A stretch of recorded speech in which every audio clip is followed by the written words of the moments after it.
Hi, I'm Dr. Andy Hemmings with the Oscilla Research Institute, and today I want to give you a brief introduction to the idea and the concept of the Atlatl.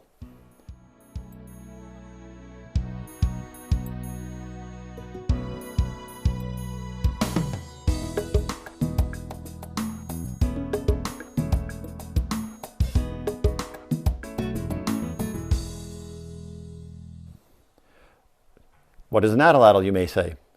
Properly, in the Aztec Nahuatl language, it's more closely pronounced Atlatl. And it literally means not a boomerang, which, of course, you can readily tell the difference. So what do you do with this? It's a stick with a hook on it that goes into the dimple on the base of a dart. And they're not spears. When you launch them, they're called darts. And the dimple presses against the back, and it means you can launch it far, far farther and with much greater force than you can possibly throw a dart or a spear. Roughly, you get about 15 times the force because of the leverage, which means it sort of opens up anything that you want to hunt or stalk or whatever is now on the menu. This technology we know for sure existed in Europe 17, 18, 20,000 years ago at some Solutrean sites in particular. There's direct evidence based on finding parts of atlatls, particularly the hook made of antler and ivory in a couple of instances. Circumstantially, based on the amount of force necessary to break a stone projectile point, this is a Clovis point from about 13,000 years ago that was broken by being launched with an atlatl. A little bit more circumstantial evidence like that suggests that these throwing sticks, atlatls, have been around 35, maybe 40,000 years ago. The jury's still out, but we keep pushing the date back. What that means is that this was the state-of-the-art weapons technology on the planet for the better part of 35,000 years, even a little more depending on where and when the bow and arrow are adapted or adopted. There's even been ritual warfare in the last 15 years in various places around the world where they're still used today. And a form of atlatl is still used by many dog lovers around the world, just like this. And all it is, the same principle is applied. The lever lets you launch the ball, in this case, way, way farther than you possibly could. So I use this Clovis point as an example of some indirect evidence. And how would we know that? Well, in this particular example, it's really interesting. This point was on a dart that hit something very hard, either rock or more likely, because it was at a site where a mastodon was killed, I suspect this actually hit bone. And what we can tell by a close examination is that the tip that's blown out here went that way. And the ear that's missing, based on the curvature of the break, went this way. What tells us two things. First off, the amount of force to do that is tremendous, and it's split evenly down the center line of the point. Half the force this way, half on this side of that line. And because they broke in different directions, it was spinning, which means it was on a fletched dart. And of course, a lot of force enough to break the point. One of the really interesting things we see about the way they hafted, in the cases I'm staying with Pleistocene examples of 13,000-year-old Clovis points, this one, made from some nice chert from Texas. This isn't obsidian, it's just regular stone. But it's in a notch in this dart. Then it was glued, then tied with sinew, glued again, and then coated with pitch that's now kind of beat up and a little worn. But the haft is stronger than the stone. And regularly we find points broken off right above the haft. Right where the haft terminates is where the terrible leverage and the amount of force dissipates and just snaps the point.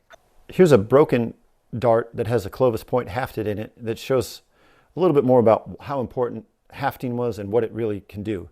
This point is just stuck in there. And because the haft is done properly to fit that specific point, it won't come out. But it lets you see exactly what you do then. You glue it at this point, wrap it in sinew, glue that, and then apply the pitch. And again, when it hardens, it's harder than the stone. The haft is more durable than the stone itself. And that's in part why we find so many points snapped right above the haft element. One really graphic example of the amount of force generated here, like I said, roughly 15 times what you can do by just throwing a dart by itself. A friend of mine and I were throwing darts at 5/8 inch plywood, and he had 2 spectacular hits. Here you can see a modern Clovis point that snapped in half after going through and embedding in well through 5/8 inch plywood.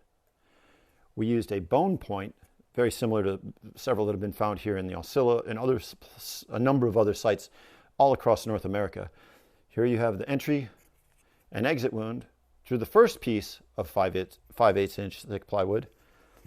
Here's the second piece that was actually about 4 inches away that was just laying behind it as a backstop, and it went into that, and you can just barely see that it punctured the backside. It has an actual tiny exit wound through an awful lot of plywood there. And the point here being, there's really no hide of any animal on the planet, maybe a rhino, that's any competition or anything close to being as difficult to penetrate. And the point is too, certainly based on the Pleistocene animals that we know were hunted here in Florida and elsewhere in North America, mammoth, mastodon, bison, the extinct bison that was up to 8 feet tall, much bigger than the modern bison, a handful of other animals, not as big as those 3 in particular, but anything available on the Pleistocene landscape would have in fact been fair game to these people because of a really clever stick that gives them an awful lot of leverage. The 2 atlatls I have here are modern replicas, experimental examples, based on casts of things, one from the Oscilla and one from west of here, or I'm sorry, east of here over in Ichtuckney. The Atlatl hooks that have been found in Florida have been made from mostly antler, but every now and then ivory ones have been found. These 2 are really interesting little stories from the Santa Fe and the Ichtuckney. This is in fact a complete mastodon tusk. And you say to yourself, oh, I've seen a mastodon, they're gigantic and they have 8-foot long tusks that curve out in front of their face. And you'd be right. But they also, in their jaw, sometimes have what's called a vestigial tusk. It's sort of a throwback to earlier relatives of theirs from, millions of years ago. And the vestigial tusks can typically be about the size of a person's thumb. This one was split right down the middle, carved all over the back of it, and it was mounted on an atlatl or a stick, just like this, and made to sit up. And what's really interesting, and you can't see it, I'm sorry here, but the end of this has this very strange pitted wear surface that is from doing exactly what we've done with this piece of ivory here. The other example I have, and so this is a piece made from an animal that's been gone in excess of 13,000 years. So it's at least Clovis, early Paleo-Indian, or some potential pre-Clovis antecedent. This is an antler one, atlatl hook, that's been ground and flattened, and it even has a little bit of a reel kind of thing carved in it. It's elevated under my fingers and a little bit lower in between them, so that when you haft it by tying sinew around it and gluing it, you end up with a piece that won't move. And in fact, the modern antler piece that you're looking at right here broke. It is broken, and I've glued it again right in the middle. While glued and wrapped and tied down and glued again, it actually flexed so much from the amount of force being put on it that it broke without coming free of the haft. Again, like I said with the stone points, the hafts, if they're done properly, are so robust, they are stronger than the parent material that they're holding together. Again, telling us there's a lot of force being involved here, or being generated here, and it really is reflected in not just the pieces of tools, but then the damage that they inflict and that occurs to them and why they break in very patterned ways. And once you realize people were using atlatls at a time when it's sometimes controversial, not a lot of people really know that there are examples of Pleistocene animals being used as atlatl hooks. There's another one that's really spectacular. It's made from the end toe bone of a paleo llama, an extinct form of llama that was here in Florida. And we suspect there's many more out there, but these are the ones that we know about. And all of them in excess of 10,000 years, probably in the 12 to 13,000 years old, potentially older, but we don't know for sure yet. But those made from extinct animals are particularly compelling evidence that you can't make a tool out of an animal that no longer exists. There's no eBay, there's no Walmart or Amazon. You're not going to go get one somewhere else. So that's a quick and dirty introduction to some ideas about the Atlatl, and an incredible technology used right up into historic times, sometimes side by side with bows and arrows, but mostly around the world, bow and arrow supplants Atlatl and dart in the last 2, 3, 4, 5,000 years old. There's some suggestions that there's bows and arrows as much as 10 or 12, maybe even a little more, thousands of years ago in other parts of the world. But here it persisted right up until the time of De Soto, who reportedly was hit with a dart in a place that required he ride around in a special saddle for 6 weeks. So even when you're not playing with your dog, here in Florida in historic times, the Atlatl played a role in our history.